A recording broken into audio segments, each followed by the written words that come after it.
As Três Penas, dos irmãos Grimm, voz Iba Mendes. Era uma vez um rei que tinha 3 filhos. Os 2 mais velhos eram alegres e tagarelas, e o mais moço de poucas falas e muito acanhado, razão porque o tinham na conta de simplório. Quando o monarca chegou a velho, quis fazer testamento, mas viu-se bastante embaraçado por não saber a qual dos 3 filhos legara a coroa. Certo dia, porém, chamou-os e disse-lhes: ponham-se a caminho, e aquele que trouxer o tapete mais finamente tecido é que ficará sendo rei por minha morte. Dizendo isto, para evitar qualquer má vontade dos irmãos, andou alguns passos além do palácio e, fazendo voar 3 penas, indicou-lhes: cada um de vocês deve encaminhar-se na direção que estas penas levarem. A primeira pena voou para o oriente, a segunda para o ocidente, e a última volitou uns segundos e foi cair a alguns passos de distância.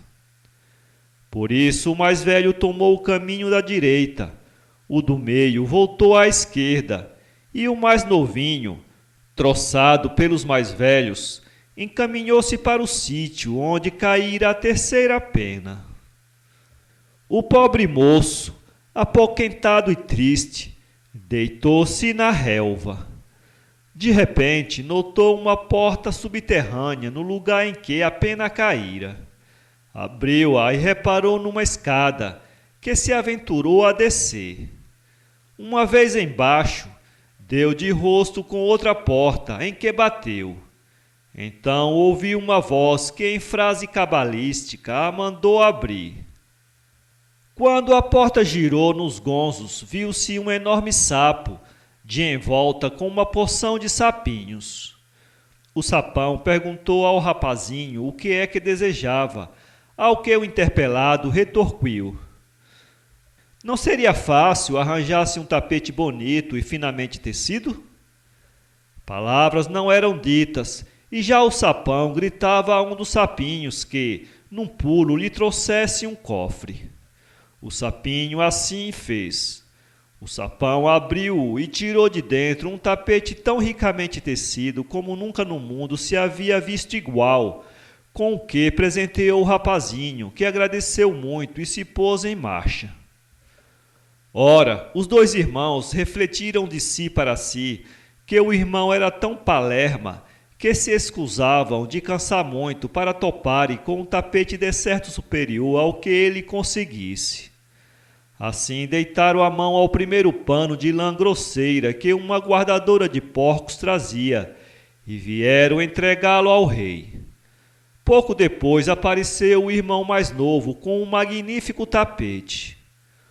O régio personagem, no auge da surpresa, exclamou: o reino pertence ao mais moço. Os irmãos é que não estiveram pelo ajuste e observaram o velho pai que tal resolução era impraticável, pois o irmão não passava de um pateta.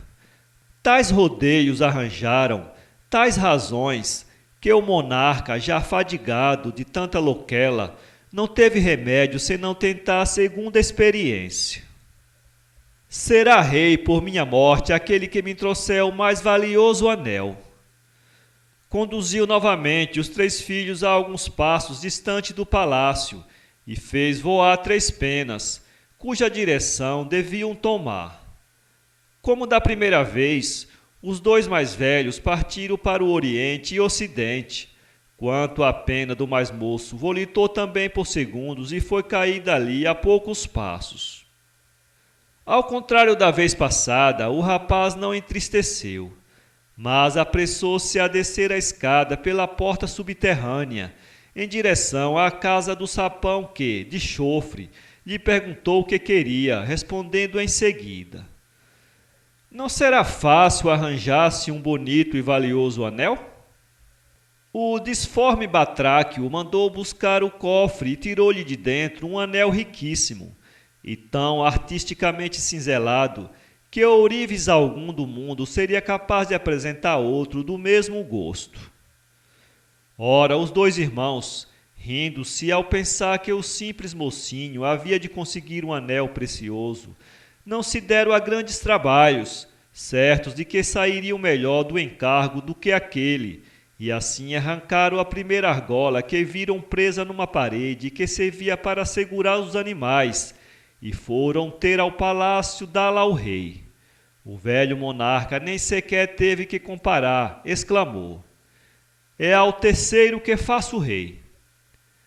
Entretanto, os dois mais velhos convenceram tão bem o velho rei da nulidade do irmão, que o monarca consentiu em fazer terceira tentativa, a última. Decidiu-se que herdava o trono o que trouxesse a mulher mais formosa. Como das vezes passadas, as três penas foram deitadas ao ar e tomaram as mesmas direções.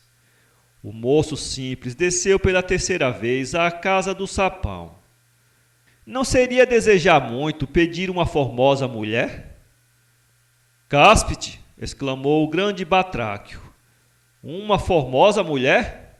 E por que não hás de tê-la?" Ditas que foram estas palavras, o sapão deu-lhe uma beterraba oca puxada a 6 ratos brancos. Ao ver tão curiosa a carruagem, o pobre rapaz perguntou com certa tristeza: "Que faço a isto?" A esta indicação, pegou ao acaso num dos sapinhos e meteu-o na beterraba. Mal aí foi colocado, o bicharoco ficou transformado numa menina de formosura maravilhosa, a beterraba numa luxuosa equipagem e os 6 ratos em 3 parelhas de cavalos brancos de neve. Em seguida, o mocinho subiu para a boleia, abraçou a moça e depressa seguiu para o palácio. Os 2 irmãos mais velhos chegaram daí a pouco, mas faziam tão mau juízo da escolha que o mais moço faria, que ficaram satisfeitos com a primeira camponha que lhes apareceu e que levaram ao palácio. Desta vez ainda, o que não é para assombros, o monarca disse: "É ao mais moço de meus filhos que pertence às rédeas do governo após minha morte." O que é certo é que pela terceira vez ainda os 2 irmãos tentaram murmurar contra a resolução do pai e pediram para que, em última experiência, fosse proclamado rei aquele cuja mulher saltasse pelo meio de uma argola suspensa a meio da sala. E, propondo isto, acrescentaram: "As camponesas facilmente saltarão, são bastante fortes para esses exercícios. Quanto a essa pastorinha, fraca e delicada, cai e parte a cabeça." Muito instado, o rei cedeu a esse capricho que começou. As 2 camponesas foram as primeiras a saltar, mas, pesadas e gordas como eram, caíram partindo braços e pernas. Ao contrário, a moça trazida pelo mais novo formou salto tão elegante que atravessou graciosa e rapidamente a argola e caiu em pé. Ante esta última experiência, ficou decididamente reconhecido como herdeiro ao trono. Efetivamente, assim que o velho monarca fechou os olhos, foi aclamado rei e ainda agora se fala da sabedoria com que nesse país governou. Para ler este conto, acesse www.poeteiro.com